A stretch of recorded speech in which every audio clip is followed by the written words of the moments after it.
반갑습니다. 여기까지 오는데 불편함이 없었습니까? 네, 반갑습니다.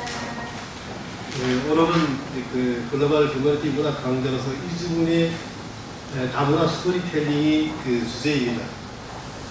다문화는 그 문화가 여럿이 이렇게 그 같이 그 하나의 문화에 같이 이렇게 섞여 있는 그런 것을 얘기하고, 그 휴머니티는 그 인간의 본성, 인간의 본성은 이제 어떤 인간도 색깔, 피부, 그리고 인종 이런 거하고 무관하게 동일한 그 인간성에 관한 문학의 강좌로서 이제 오늘은 그 이주민의 다문화 스토리텔링이 주제인데요. 그 말씀드리겠습니다만 이제 이주민은 그 여러 가지 개념으로 우리가 사용할 수 있습니다. 그걸 살펴보시고, 그 다음에 그 이주민과 관련되는 이 스토리텔링이 있는데요. 그 스토리텔링이라고 하는 것은 이제 이야기를 스토리라고 그러죠. 그리고 텔링은 이제 말하는 것을 얘기합니다. 그래서 이제 오늘 말씀드릴 것은 그 텔링이 스토리를 말하는 것이 스토리 힐링, 스토리를 통해서 치료를 받는 그런 부분하고 이제 연결해가지고 그 수업을, 강의를 이제 진행할 겁니다. 그래서 이제 우리가 이제 그 문학 강좌가 이번하고 이제 2주 후에 이제 끝을 맺는데 이 스토리텔링 수업을 통해 가지고 그 2주 후나 아니면 이제 이 수업이 끝날 때쯤이라도 2주 후면 좋겠습니다. 2주 후면은 우리가 이제 저기 이제 카메라도 있고 그 우리가 앉아 있는 이런 장소도 있고 이러니까 편안한 기분으로 마이크를 이렇게 가지고 한마디씩 이렇게 말씀하면은 그러면 우리의 그 수업의 목적이 이루어집니다. 오늘의 얘기는 바로 그런 취지에서 이제 이 수업이 진행될 겁니다. 그래서 이 수업이 끝나면은 이제 마이크로 휴머니티 인문학에 관한 한마디 내가 말을 할 수 있는 것이 있는가, 그런 것을 한번 이렇게 살펴보시는 기회를 가질 수가 있을 겁니다. 오늘 나는 이제 그 스토리라고 하면은 그 스토리를 여러분들이 다 이게 보통 가지고 있는 그 카메라 아니면 이제 그 휴대폰 이런 데에서도 이제 그 카메라 기능이 있고 그러는데 그런 것을 나름대로 컴퓨터하고 결합시켜 가지고 그 스토리의 내용을 유튜브나 이런 데서 올릴 수 있는, 그 올림으로써 자기가 이 세계와 소통하는 그런 기술에 관한 얘기거든요. 스토리텔링의 기술은 자기가 일상생활에서 생활하면서 여러 가지로 나는 경험하고 보고 듣고 이런 것이 많은데, 이것을 이런 그 도구를 통해 가지고 바깥으로 이렇게 알리고 전달하는, 근데 그런 것에 관한 이런 내용이 그 스토리텔링에 관한 거고, 이것이 IT 이런 거하고 연계된 스토리가 될 수가 있는 겁니다. 누구나 다 이게 스토리가 있기 때문에 그 스토리를 이런 그 기술을 통해 가지고 어떻게 하면 소통할 수 있는가, 이런 얘기가 이제 얘기가 되겠는데요. 이 좋은 스토리는 결국 이 스토리가 힐링이 된다고 하는 이런 개념을 가지고 있습니다. 스토리가 오랜 그 인류의 그 역사와 그 전통을 통해 가지고 그 집단과 민족 이렇게 내려오는 그 것들이 많은데, 그런 얘기는 우리들 삶의 방식에서 그 힐링, 그 치료와 이게 관계되는 것인데, 우리들이 여러 가지 다양한 얘기들이 있지만 이야기는 먼저 만들어지고, 그 만들어진 이야기는 이야기가 되는 것이죠. 그러니까 여러분이 어떤 얘기를 듣고 여러분이 어떤 지어낸 얘기를 말을 하더라도 그 말을 다시 그 이야기에 대해서 이야기를 하는 이런 얘기가 될 것입니다. 그 얘기를 다시 씹음으로써 그 내용을 잔잔하게 자신들이 이제 자신들이 얘기로 가져가는데, 그래서 이런 얘기는 전달이 됩니다. 전달이 되고 그 전달 수단은 그 미디어라고 부르는데, 미디어라고 하는 것은 뭐냐면은 수단입니다. 수단. 혹은 내가 어떤 얘기를 전달하면은 그 전달했을 때 제가 사용하고 있는 것이 말이라고 하는 거지 않습니까? 말이라고 하는 것이 있고 글씨를 통해서도 전달을 할 수가 있습니다. 나는 상황이 이렇다. 이것을 전달하기 위해서 글씨를 쓸 수도 있고 표정을 지어서 이렇게 얘기할 수도 있고 다양한 이런 것들이 수단입니다. 수단이라고 미디어라고 하는 것이 수단인데 수단이라고 하는 것은 얘기를 하는 쪽 발신자와 수신자가 있어가지고 발신자와 수신자 사이에 중계, 그 중간에 있는 중간에 놓인 것, 그 개념이 미디어라고 하는 개념입니다. 그래서 무슨 얘기를 우리가 테일링을 하면은 얘기를 하면 그 테일링 자체가 받는 즉시 힐링이 되는 이런 개념이 이제 얘기가 제가 이렇게 말씀드리고 하는 얘기가 되겠습니다. 그래서 오늘의 그 강의의 구조는 먼저 들어가는 말이 있고 그 다음에 이주민의 저의를 먼저 말씀드리겠습니다. 이주민이라고 하는 것이 어떤 말이냐, 그리고 이제 이주민 얘기했으니까 그 다음에 다문화 이주민에 관한 얘기를 좀 더 알아보고요. 그리고 이제 우리들 주변에 있는 다문화 삶의 현장에 관한 부분 그 얘기를 하고, 그 다음에 스토리텔링에 관한 얘기를 하고, 그 다음에 다문화 스토리텔링이라고 하는 얘기를 해가지고 몇 말로 이렇게 넘어가겠습니다. 먼저 그 경동계 그 선한 클리닉을 방문하시고 치유의 시간을 갖는다는 기분으로 오늘의 그 인문학 강좌를 이렇게 청취하시면 되겠습니다. 먼저 이제 이것은 그 교회죠. 교회고 성서에서 말하는 대로 교회라고 하는 것은 원래 그 자리에서 신을 벗으라고 하는 이런 개념이 있습니다. 원래 모세가 하나님하고 소통을 했을 때에도 그 장소가 바로 그런 성스러운 장소라 이런 의미가 있는데, 성경적인 의미에서 스토리를 테일링하고 힐링하는 과정이 이미 모세 때 하나님과 인간 사이의 그런 얘기도 이런 스토리로 이렇게 맺어지는 부분이기도 합니다. 먼저 이제 그 선한 이유 클리닉이라고 하는 것은 여러분들이 이제 어떤 치료를 위해서 방문해 주시고, 그 방문하면은 그 방문한 이 시간이 치료의 시간이지만은 문화적 그리고 문화적인 그 시간과 공간을 우리가 그 변형할 수 있는 내용이 곧 인문학이 제공해 줄 수 있는 그런 개념이 될 것입니다. 그런 차원에서 그 다문화 인문학의 그 얘기를 이해해 주시면 되겠고, 이 자리가 그런 다문화 인문학적인 그 소통이 이루어진다 하는 기분으로 이렇게 얘기를 같이 나누면 되겠습니다.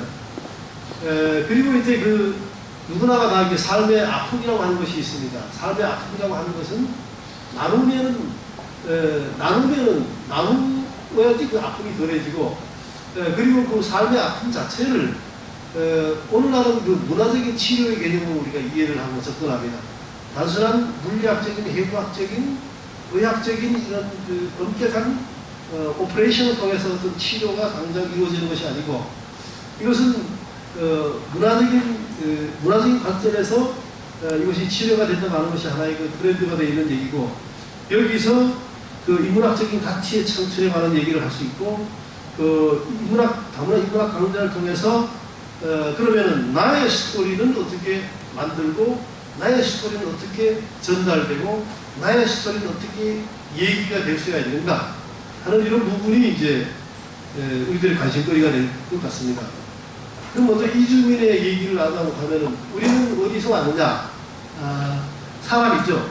사람은 이제 사람이 해가지고 서로 기대고 있는 것인데, 정의를 하자면은 한 곳에서 다른 곳으로 살다 간 사람, 살러 온 사람, 그리고 살러 간 사람까지도 이렇게 포함하는 이런 얘기인데요. 여기서 이제 이런 역사적인 사례를 얘기하기 위해서 제가 이 그림을 얘기하는데, 이건 이제 유럽의 어떤 그림입니다. 그림인데 여기 이제 지중해라고 하는 이런 곳이고, 여기 이태리가 있고, 여기 아프리카 대륙이 있고, 여기가 이제 가스피의 흑해가 있고, 이런 쪽인데, 이것은 그 기원전 4, 5세기에서 시작해서 기원 후 4, 5세기까지 유럽의 천년간을 지속했던 바로 로마 제국 시대의 그 지금 그림입니다. 이렇게 그림인데 이 가운데서도 이게 그 이주민의 개념을 얘기할 수 있는데요. 이주민은 역사적으로 전쟁과 식민지를 통해서 이게 항상 생겨납니다. 최근 20세기의 그 양차 세계대전을 통해서라도 사람들은 한쪽에서 반드시 다른 쪽으로 이동하게 됩니다. 여기서 이주민이 생겨나는데 이런 이주민들을 얘기하면 먼저 거시적인 개념에서 이주민을 얘기할 수 있고 그 다음에 미시적인 측면, 거시적인 측면은 미국은 전부 아프리카나 유럽에서 건너간 사람이기 때문에 이주 국가입니다. 그래서 미국은 스스로 이주 국가라고 얘기합니다. 호주도 이주 국가라고, 우리는 이주 국가다. 이주민을 받아들인다. 이주민을 받아들여가지고 얘기를 한다. 이것이 공공연한 하나의 국가적인 얘기가 되고 있습니다.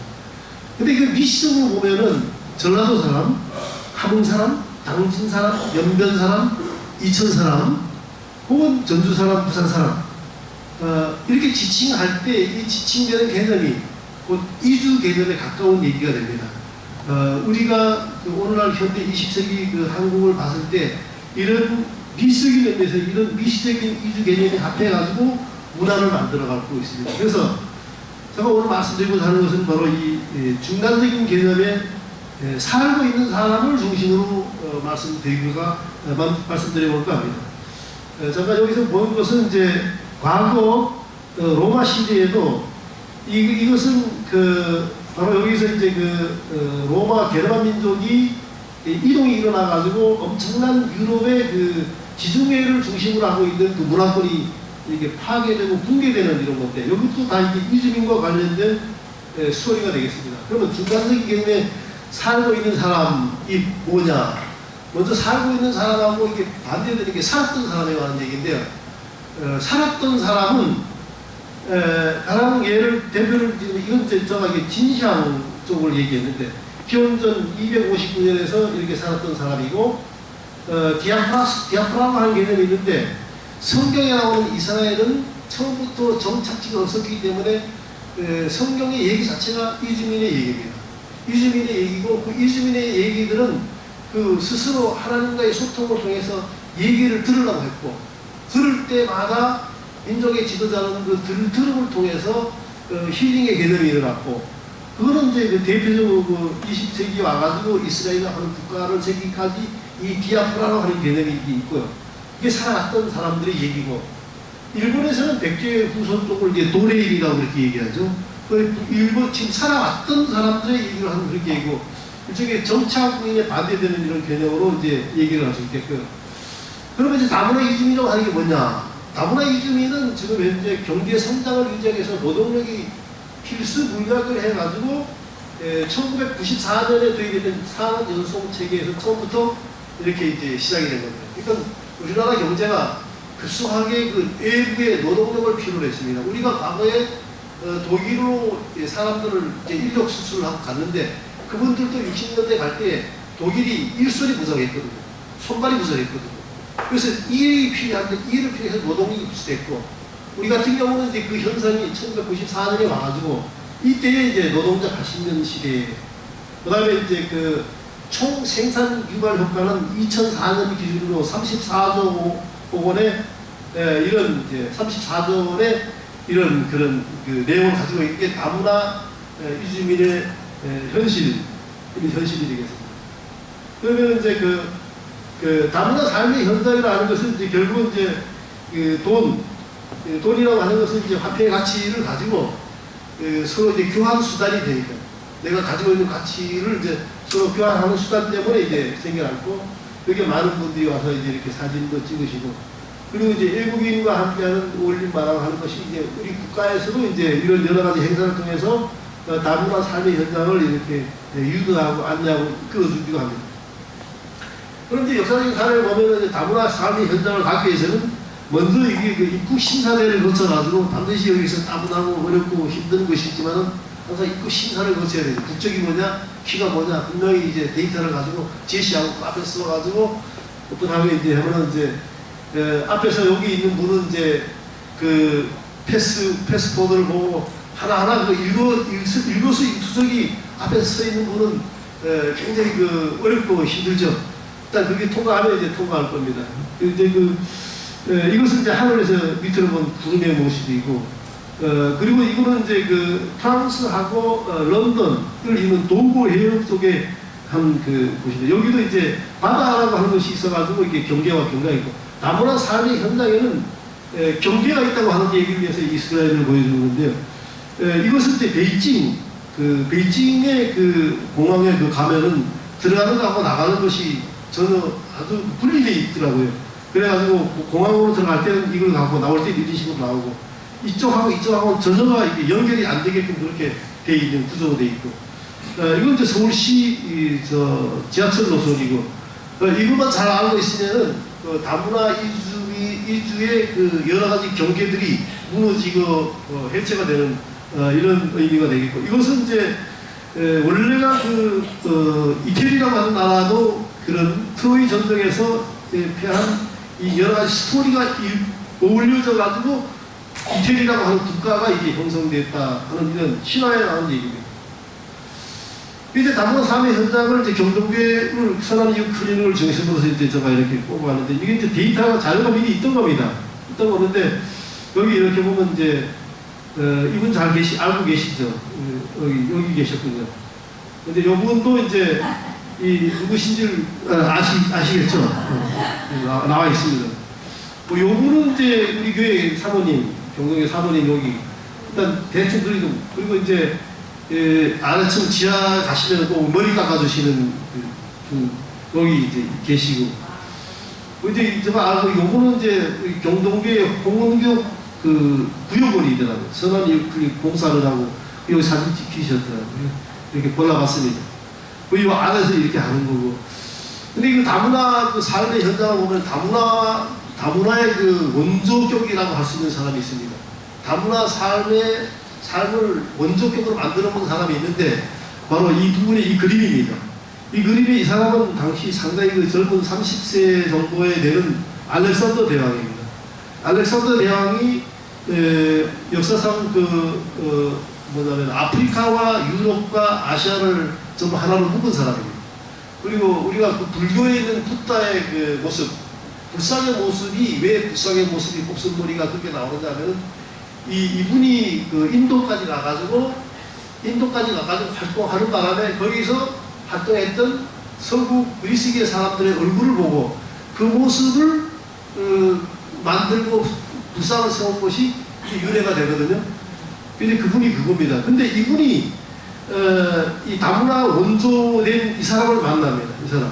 이 사람 만나는데, 이 사람은 이 휘란의 철학자입니다. 그리스의 철학자인데요. 이 사람은 알렉산더 최고 대왕이 와가지고, 난 당신한테 뭘 좀, 최고의 지식인이라고 해요. 당신한테 뭘 좀 했었으면 좋겠냐. 이렇게 물으니까 비키라고 한 얘기를 했다고 하는 게 유명하고, 이 사람은 더군다나 이 오쟁이로 흙더미에서 어떤 뭘 찾고 있었는데, 뭘 찾고 있냐니까 당신 조상의 뼈를 찾고 있다 하는 이런 얘기로 하고 이게 유명한 사람. 이 사람은 다문화 세계인의 원조 다문화 세계인입니다. 그런데 아시아에서는 이제 다문화 세계에 관한 얘기가 있는데, 여기서 보여주는 이제 정착민과 이주민에 관한 대비적인 개념인데요. 정착민은 뭡니까? 여기서 와가지고 이제 평당 1000만 원 그밖에 여러 가지 이런 그것 때문에 이제 분양을 받기 위해서 줄을 서는 모습이고, 이거는 이제 한국의 어떤 사람이 이제 독일에 가서 노숙자 계약 같이 밥 먹고 있는 걸 이거 찍어보는 거예요.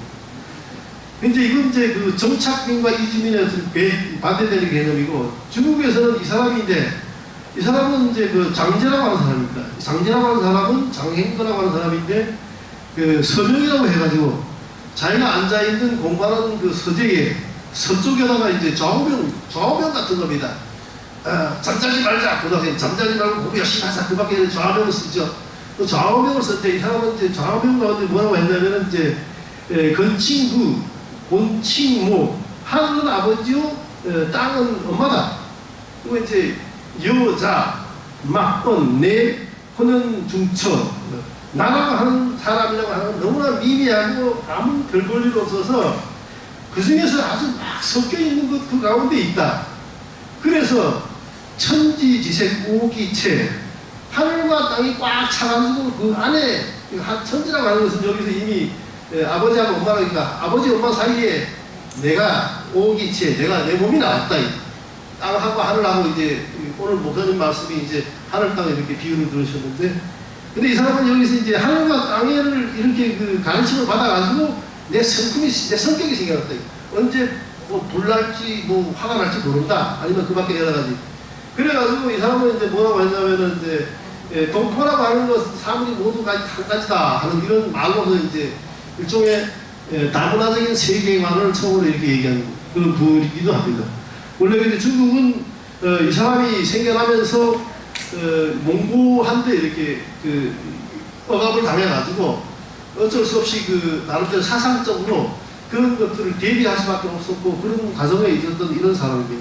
중국 사람으로서는 이런 사람이 있었다고 얘기할 수 있겠고, 다문화 정착민의 여러 가지 순초동, 뭐 정자동, 도곡동, 안산, 원곡동 이런 모습의 삶의 현장을 보게 되겠습니다. 그러면은 오늘의 그 중요한 그 얘기로 스토리텔링이라는 게 뭐냐? 스토리텔링이라는 건 명시적, 묵시적 지식이 전달되는 이런 거예요. 명시적이라고 하는 것은 일종의 그 겉으로 드러나는 것이고, 묵시적이라고 하는 얘기는 드러나지 않는 부분에 관한 전달에 관한 거예요. 우리들한테 전달을 하는 게 뭡니까? 근본적으로 아주 어렵고 종교적인 신화적인 이런 부분이기도 합니다. 나에게 있어서의 내가 전달할 수 있는 스토리가 뭔가 명시적이고 묵시적인 것. 그 명시적인 것은 이제 그 드러나는 것이고 묵시적인 건 아는 것, 감초적인 것이라고 하시는데, 이것은 일종의 그 어떤 전기적인 방법, 플러스 마이너스적인 이런 방식이에요. 플러스 마이너스적인 방식으로 뭔가를 이렇게 전달한다고 하는 그런 내용이 이제 그 스토리텔링의 그 얘기가 될 수 있겠고, 근데 조금 전에 말씀 스토리텔링의 역사로는 이제 그 아까 그 디오게네스처럼 교조학파 이런 사람이 있고, 그 눈물과 웃음의 그 이런 가족도 있고, 다문화 세계에서 깨어난 그 문명도 있고, 우리나라의 연안이씨, 화산이씨, 뭐 천씨 이런 분들 다 이게 중국에서 오셨죠. 그러니까 중국에서 오신 분들은 이제 당나라 때 많이 오셨는데요. 당나라 때 그 여기 많이 오셨거든요. 그리고 또 원래가 그 한반도 자체가 이게 그 이주적인 이런 배경을 가지고 있고, 이주 배경을 가지고 있지 않는 데는 하나도 없습니다. 인류의 어떤 그런 부분이 있었어요. 그래서 이제 여기서 스토리라고 하는 것이 있다라고 이렇게 말씀드릴 수 있겠고요. 그럼 이제 스토리 힐링이라고 하는 게 그 제가 말씀드린 게 뭐냐? 저기 심리 기법인데, 이것은 이제 그 고대 히랍 시대에 있었던 그 여러 그 심포지움, 사람들이 얘기를 주고받고 나누는 이런 것에서 기초한 것이 있는데, 심포지움은 플라톤이 그 심포지움이라고 하는 이런 책을 통해 가지고 거기서 사랑이라고 하는 것이 뭐냐 하는 이런 질문부터 시작해가지고 심포지움을 벌입니다. 심포지움을 벌일 때에 사랑이라고 하는 것은 원래 사람은 그 등을 서로 이게 남자여자 붙여놨는데 제우스 신이 떼놔가지고 떼놓은 을 찾기 위해서 끊임없이 찾아 헤매니까 이게 사랑이다, 에로스라고 하는 그런 얘기를 했습니다. 아마도 이제 이런 배경에서 그 결국은 그걸 찾아 나가는 과정이 스토리 그 힐링 과정이 될 수 있겠고, 그 오늘날 그 20세기 와서는 이 프로이드가 이제 이런 그 이것을 임상적으로 이런 방법을 이용해서 무의식 세계를 무의식과 의식 이런 걸 나눠가지고, 그러니까 우리가 겉으로 드러나 있는 것은 다 알고 있는 건데 감춰져 있는 부분은 모르니까 결국 그 감춰져 있는 모르는 부분을 끌어내기 위해서 언어를 이용한다고 하는 거거든요. 언어를 수단으로 이용한다. 그 언어란 곧 이 소리를 의미하게 되는 거거든요. 그래서 이제 그 정신치료 이런 부분은 그 언어적인 도구가 뭐냐, 뭘 얘기하고 어떤 것 자체가 이게 언어에 이미 그 어떤 그 증후가 있기 때문에 그 언어를 기초로 하지 않고서는 어떠한 행위가 일어나지 않기 때문에 그 언어를 중심으로 일어나는 이런 개념이 이것이라고 할 수 있겠고요. 근데 그 스토리텔링 하다면은 무슨 내가 이름을 가지고 있지 않습니까? 누구나 다 이름이 있고 내가 누구라고 하는 걸 말할 수 있고, 이름을 석자 가지고 있고, 나는 누구고, 그 나에게 스토리가 있고, 이제 텔링은 얘기하는 건데, 누군가 내 얘기를 듣고 나는 손바닥이 왔다는데 원래 딥투스라고 하는 게 손가락인데 손가락은 뭐 계산한다고 하는 거, 카운팅 한다고, 계산한다고 하는 것이거든요. 그래서 이제 이 계산을 통해 가지고 우리들의 뇌를 활성화시키고 이제 하는 부분이 있는데 이게 스토리텔링의 토대가 되겠습니다. 스토리에는 3격을 보통 우리가 얘기해요. 3격. 세 가지 격이 있다. 세 가지 격이 있는데, 우리가 좀, 지루하니까 박수라도 어떻게 좀, 박수 연습이라도 좀 하면서. 제가 배운 거 이것도 이제 훈련이 된다고 합니다. 이거 치는 것도 이제 훈련이 된다고 그러고, 이제 훈련이 되고, 이 밑에 이걸 치는 게 이제 자기의 성기, 이런 부분을 이제 활성화시키는 게 이렇게 친다는 그러기도 합니다. 그리고 이제 이거 하는 것도 이게 훈련이 된다고. 이거 이제 훈련이 돼가지고 훈련이 돼갔고요. 그리고 이제 이것도 이제 훈련이 된다고. 일단 이거 뭐냐면 이제 치매 안 걸리고 이제 우리들의 그 뇌를 여러 가지로 이제 활성화시키는데 도움이 되고 별거 아닌 것이지만 열심히 하면은 뭐 남는 건 없죠. 이거 둘게 없죠. 저는 그렇습니다. 근데 그 스토리에는 이제 3격이 있다고 하는데, 3격은 이제 이 스토리 조직을 먼저 해고 나서 3격이 있는데, 이제 1격, 2격, 3격이라고 하는 건 쉬운 말로 그렇게 될 수 있겠는데, 먼저 한 인물의 삶의 현재, 과거, 미래의 전망을 정보 조직하는 게 스토리 조직이 되겠고, 결국 이제 자기가 경험한 토대에서 이제 얘기할 건데, 어떤 의미를 구성하는가 하는 이런 게 이제 얘기가 되는데, 스토리의 1격은 스토리텔링을 의뢰하는 쪽이라고 할 수 있겠습니다. 의뢰하는 건 이제 이런 얘기를 해달라, 이런 얘기를 하고 싶다 하는 것이 이제 일격이 될 수 있겠죠. 교회에서는 이제 목회자, 2격은 목회자가, 1격은 기도자에 해당하고 2격은 목회자가 될 수 있다 한 부분이고 3격은 교회 같은 경우는 공동체의 믿음이 될 수 있는데, 삶의 이 스토리 자체가 기도하는 사람의 스토리라고 하는 것은 기도 자체가 이미 하나의 해결을 가지고 있거든요. 우리가 기도한다고 하는 얘기는 기도 자체에 이미 답을 가지고 있는 거고, 그 이상적인 이야기 아닌 그런 부분인데, 기도를 들으면은 듣는 자체가 이제 힐링이 일어난다고 하는, 이런 개념이 되겠고, 그리고 그 힐링이 일어나는 자체를 우리가 보고, 관리하고, 같이 그 믿음을 같이 나누는 쪽이 이제, 이쪽에 믿음의 공동체인, 공동체가 이게 3격이 될 수가 있겠습니다. 근데 1격은 이제 그 스토리를 듣는 자인데, 듣는 자는 우선 먼저 말하는 자의 그 절대적인 신뢰를 줄 수가 있어야 됩니다. 과연 이제 교회 같은 경우에 기도를 할 때에 잘 안 들어본다고 해보세요. 그러면 그 기도가 되겠습니까? 그러니까 아니면 또 어떤 문제를 가지고 이제 어떤 치료, 어떤 얘기를 하는데 그건 듣는 자가 이미 들으면서 힐링을 일으키는 기법이 이제 입격이라고 할 수 있는데, 절대적인 신뢰를 가져 있어야 되고, 말을 잘 들어야 되고, 그리고 잘 받아줘야 되고, 이해해줘야 되고, 그 이해하는 과정이 이미 스토리가 일어났을 때, 들을 때 이 과정이 하나의 장에서 이루어졌을 때이다. 그렇게 얘기를 할 수 있겠다. 3격은 이제 의뢰와 치료자 사이에 그렇지, 맞아. 이 동의와 동감을 이뤄내는 이 과정이 이게 3격 과정이라고 할 수 있겠습니다. 그래서 스토리 1격, 2격, 3격은 이제 나름대로 스토리를 의뢰하는 거 하고, 그 다음에 스토리를 들으면서 그걸 힐링하는 거 하고, 그리고 듣고 이야기를 하고 하는 과정을 하나의 공동체 안에서 객관적인 신념의 장을 형성하는 게 1격, 2격, 3격이라고 이렇게 얘기할 수 있겠습니다. 그래서 이런 스토리에 관한 얘기는 이 기업에서도 많이 이용합니다. 장사하는 데도 많이 하고 생활하는 데도 많이 하는데, 특히 요즘은 이 경영학이나 경제학에서 이 개념을 이용해서 조금이라도 물건을 더 팔기 위해서 이 스토리텔링을 수업으로 이렇게 하고 있습니다.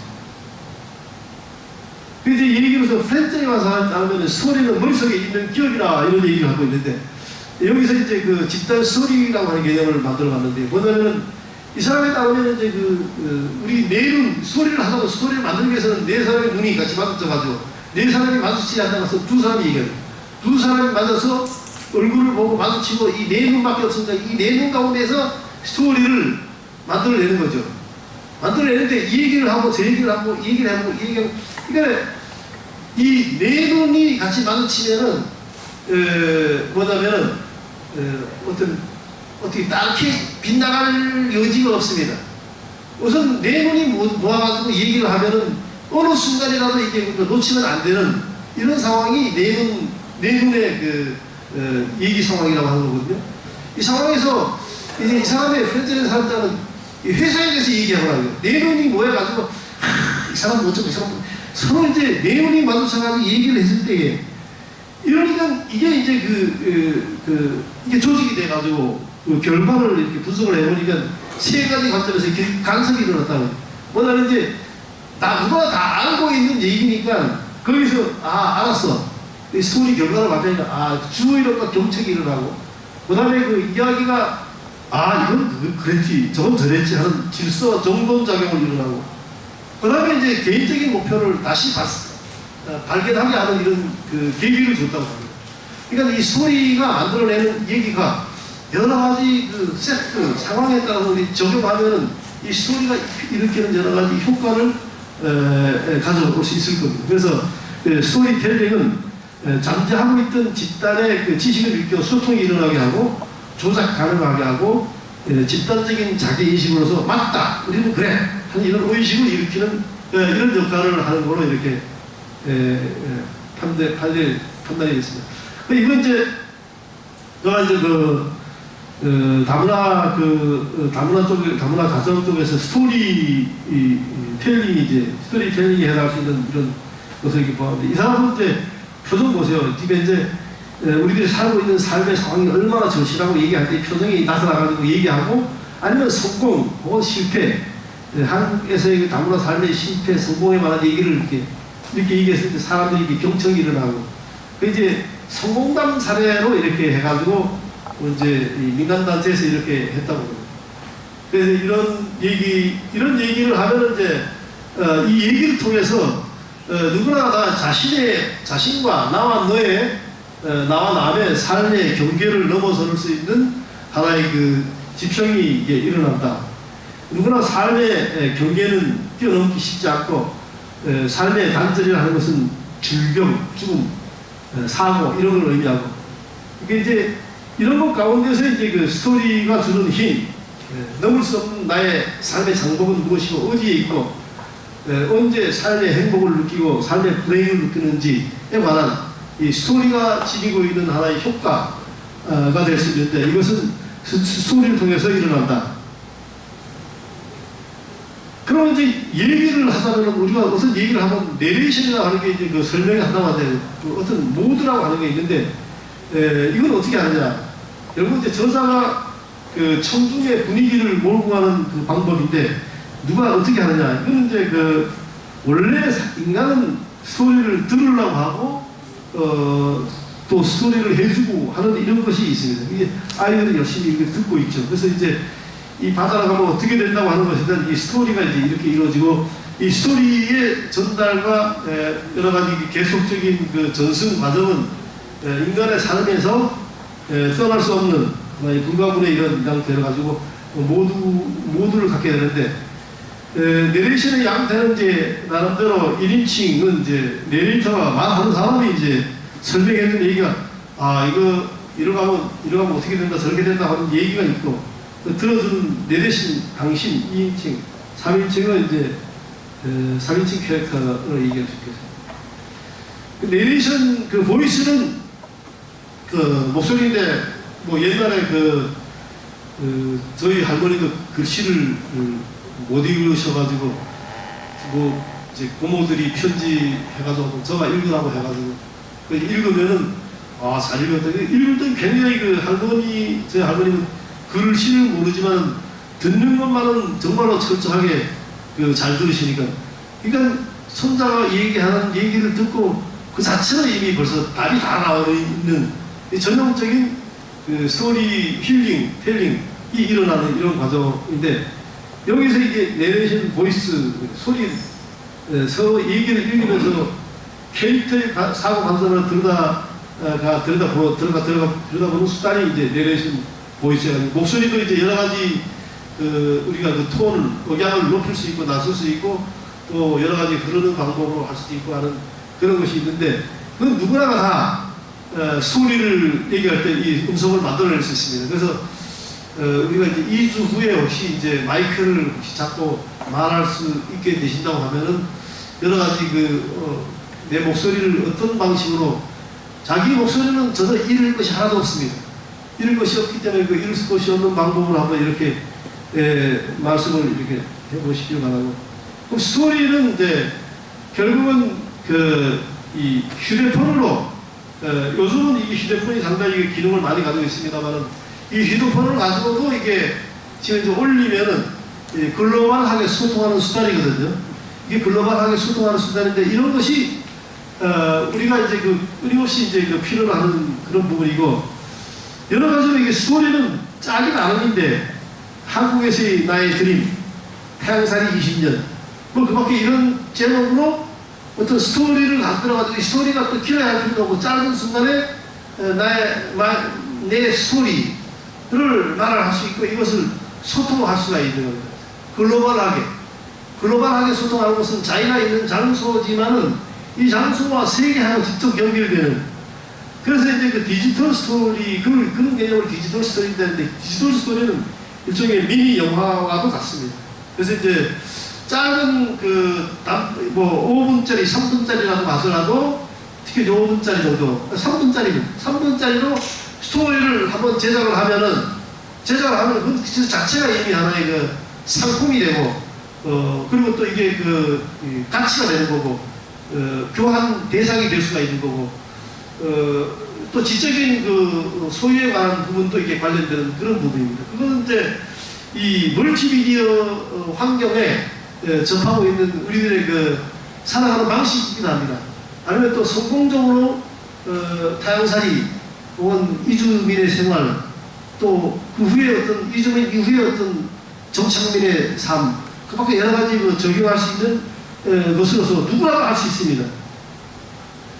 근데 다문화 스토리는 결국은 우리가 구체적으로 여러 가지 있습니다만, 이제 경동교육 선언이 클리닉은 이제 치료에서 인문학적인 공간을 챙긴다고 하는 의미에서 이제 바로 우리가 이제 이런 스토리를 얘기하고 있는 거고, 삶의 아픔을 전하고 나누고 이야기를 만들어지고 이야기되고 전달되고 이제 했을 때 그 수단이 제가 이렇게 이 마이크를 통해서 목소리를 좀 높이는 것도 이게 수단이거든요.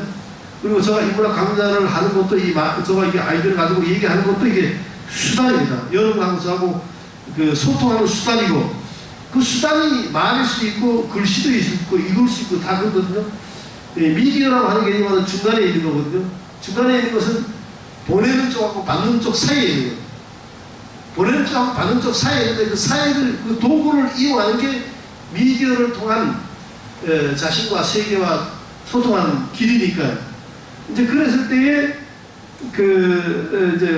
이제 우리가 관심을 가는 게 이제 인문학적인 스토리 가치 창출에 관한 얘기. 그건 이제 우리들의 가족사일 수 있습니다. 가족사에 누구 하나 내 하나, 그 밖에 여러 가지 아포에, 그 밖에 여러 가지 이것들이 생활사도 있고, 꿈의 표현 이런 것들도 다 이게 스토리가 될 수가 있습니다. 그 스토리를 그렇게 만들고, 스토리를 하려면 먼저 스토리 지도를 만들고, 현재, 과거, 미래를 뜨는 스토리를 만들고, 처음, 중간, 마지막을 이렇게 배열을 하고, 그리고 이제 스토리 이야기 판을 짜야 되는데, 판을 짤 때는 어느 다른 것도 이게 간섭이 필요 없고 자신이 자유롭게 그리고 이야기를 만드는 거니까 상당히 노력이 들어갑니다. 그리고 또 시간도 들어가고, 그리고 약간 좀 그렇지만은 그것이 이제 하나의 세계와 글로벌하게 소통하는 수단으로서의 의미가 있는 거고, 이것은 하나의 작품으로도 이렇게 의미가 있는 거기 때문에 그렇게 이해를 하면 되겠고요.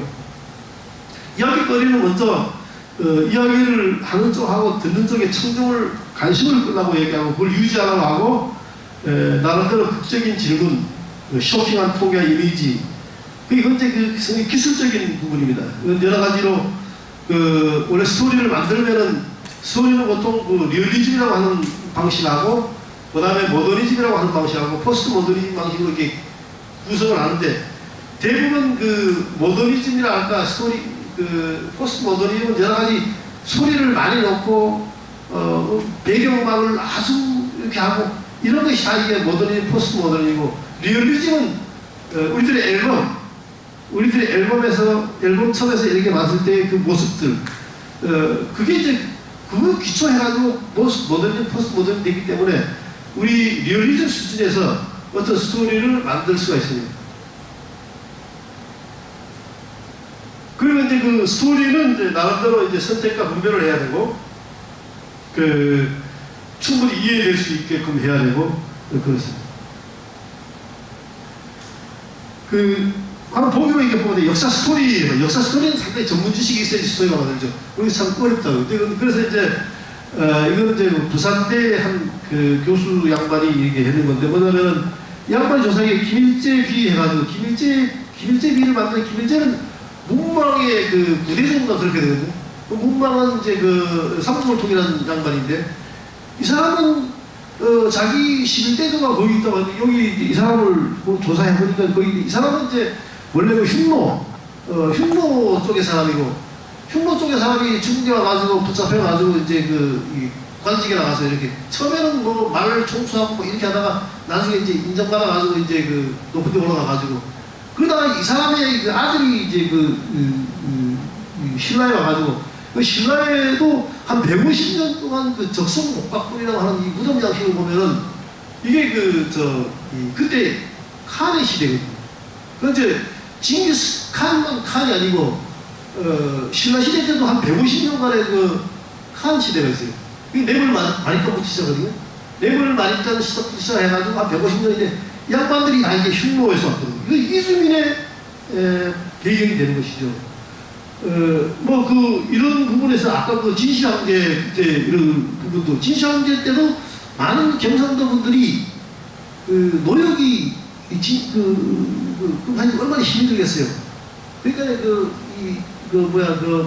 만리장성 쌓고 그런데 힘들고 그러니까 갈 데 없으니까 이쪽으로 가면 편하거든. 경상도 와가지고 경상도 사람들이 많이 그때 그 진시황 때 노역을 피해가지고 많이 오셨던. 그럴 수가 있겠고, 그건 이제 여러 가지 역사적으로 고증되는 부분이고, 논증이 돼야 하는 부분이지만, 어쨌거나, 스토리는 그렇게 되고, 그런 식으로 얘기하면은, 옛날에 여진족 해가지고, 뭡니까, 이 사람들도 다 이게 중국에 가가지고 황제가 되고 그런 얘기가 마찬가지거든요. 그래서 이제 그때에 이제 흩어져 있던 흉노계 사람들, 고생 많이 했죠. 그래가지고 투후가 이제 김일제를 얘기하는 거예요. 그건 역사 스토리입니다. 이건 스토리를 이제 KBS 방송했고 믿거나 말거나 어쨌든 그리고 이제 어떤 한 양반이 또 보자면 김영환 교수가 이제 714전 4만 김일경 묘지명을 공개하는 이런 또 이거 땅을 파해서 보니까 이거 돌덩이가 나왔는데 돌이 이제 지석 이거 무덤 지석이죠. 이제 저희들이 얘기하는 개념은 이제 살았던 사람이 얘기를 하는, 이 사람 지석에 보면은 이제, 이런 식으로 신라 출신이고, 신라 왕 종용. 이제 중국에 와가지고 이제 장안성 와가지고 이제 벼슬 받아가지고 이게 사람. 이제 이 당나라에 뿌리가 있는 거예요. 당나라도 이제 그렇고. 그리고 이제 뭡니까, 소정방에 갔을 때 연합의식 이런 분들, 연합의식 했어요, 혹시? 거기.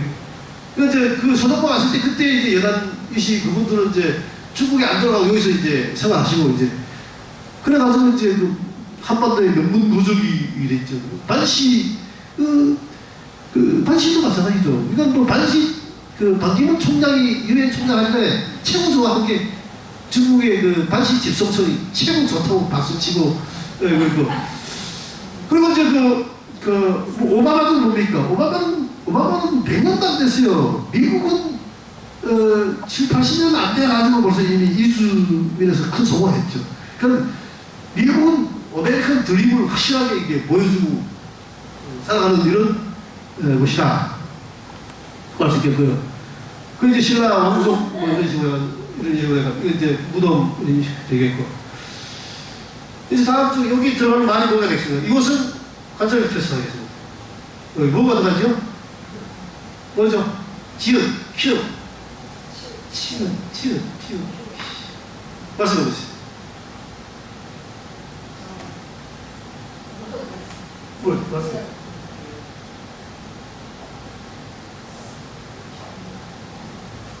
장공, 체프, 시. 선한 유클릭 번호표는 몇 시에 나눠진다? 네? 틀리셨어요. 틀렸어요. 여기 말씀하세요. 예, 12시입니다. 다음 주 2주 후에 2014년 6월 16일 다문화 인문학광제 뭐? 지읒, 이응, 시옷 뭐?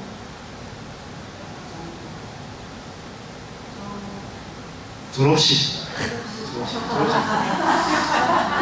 오셔가지고 참여하시고 그냥 뭐 똑같은 거 있으면 먹고 뭐 얘기할 수 있으면 얘기하고 끝입니다. 네. 그 이제 이건 스토리를 굉장히 개발하고 발전시킨 게 아프리카입니다. 아프리카 가면은 이 스토리텔러가 치어져야 돼요. 그래가지고 이게 아프리카 이런 사람들 다 명칭이 있는데 이 사람들이 얘기를 잘 들어야 됩니다. 이제 스토리 짜려고 하면 이제 이런 여러 가지 짜기가 있는데 몇 가지 이런 얘기를 하고 있습니다. 스토리텔링을 한번 시작하죠. 저는 아무아무개입니다. 당당 이름 얘기하고 저는 여기서 한국 살고 있습니다. 처음부터 쉽지 않지만 열심히 살아가며 미래를 살아가려고 합니다. 저는 글로벌 휴머니티 인문학 강좌를 통해서 자신의 자아개발과 한국에서의 삶의 질을 개발하고 싶습니다. 이건 삶의 권리에 강조하는 얘기죠. 간단하게 마이크를 주시면 이런 식으로 말씀하시면 되는 거죠. 저는 매일매일 일해서 벌어먹습니다. 식당에도 일하고 거리에서 청소도 하고 근데 거리 청소는 이 동사무소 직원들 그쪽에서 해가지고 경쟁이 보통 심하지 않아요. 거리 청소 힘들겠지만 시간 아르바이트도 하고 새벽에 일어나 공장에서 허드렛 일도 합니다. 그러나 하루 삶을 감싸며 살아가고 있습니다. 이래가지고 이렇게 얘기하는 것도 스토리 텔링이 된다. 근데 이왕이면 한국에서 건강하고 행복하게 살았습니다. 이게 행복의 행복 추구의 원리. 내가 한마디 하면 보호가 돼야 되는. 내 목소리를 잃어버려야 할 것이 없고. 저에게 이러한 인문학 시민 강좌의 소감을 말하게 된 기회를 갖게 해서 감사합니다. 이런 얘기를 해주셨고. 시민 인문학 강좌를 해서 인간의 소중함과 사람다움의 삶의 가치를 배우셔서 감사합니다. 강좌를 통해서 저희들에게 사랑과 우애를 베푸신 인문학 교수님께 진심으로 감사드립니다. 여러분 사랑해요. 뭐 이래도 되겠고. 하루 삶의 스토리 가운데 이곳에 앉아서 인문학 강좌를 들을 수 있는 것만도 감사합니다. 제가 어머님 목소리 들어도 감사하고 산과 바람과 나무와 바람과 빌딩 사람들 지하철에서 모든 것이 감사합니다. 별 하나 사람 바람 산천송이 감사하지 않은 것이 하나도 없습니다. 제가 숨을 쉴 수 있게 나를 불러서 공기도 감사합니다. 이것도 스토리 같아요. 근데 이렇게 한번 말씀하시고 말씀하실 때는 그냥 아무도 아닌데 다시 틀어놓고 보면 새로운 현실이 만들어져요. 그게 미디어를 이용한 스토리텔링의 리얼리티가 바로 거기 있습니다. 우리 자체의 말 자체는 아무도 아닌데 한번 말을 해놓고 이 화면을 다시 생각하면 제가 저렇게 돼서 이게 전혀 딴판의 현실이 나오거든요. 우리는 그걸 나름대로 경험하고 체험하고 공부하고 하는 것이 중요한 의미가 되겠고요. 그래서 이제 안녕하세요. 다문화 인문학 강좌 안무개입니다. 어디서 왔습니다. 얼마 됐습니다. 소통가 이랬습니다. 이러도 되겠고.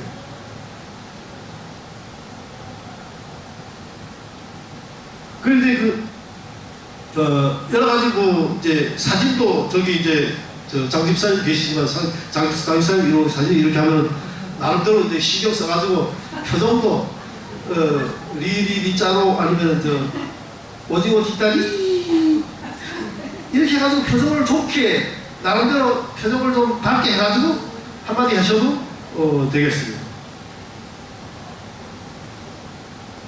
이제 전달이라 하는 거지. 이렇게 말씀은 새로운 전달이고, 전달이라 하는 것은 매질이고 한다고. 아까 이것도 매질이고, 또 다 매질이고, 어두운 장막에서 우리는 전혀 알아볼 수 없는 겁니다. 매질이 있습니다.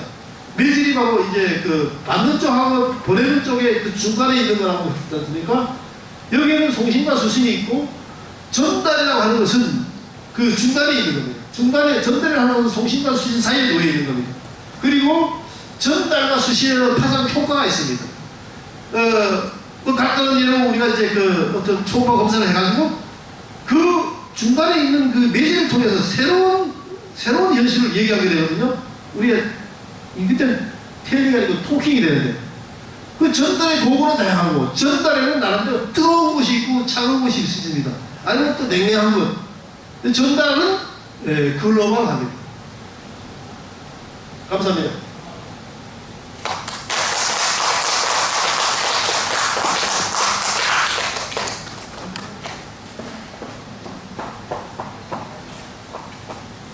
네, 안녕하세요. 오늘 강의 잘 들으셨죠? 네, 저희가 작년 12월, 11월, 아니 작년이죠. 12년 11월부터 13년 6월까지 해서 장장 8개월 동안 이 문학 강좌를 진행하였습니다. 그리고 이제 6월 셋째 주가 저희 마지막 강좌가 되는데요.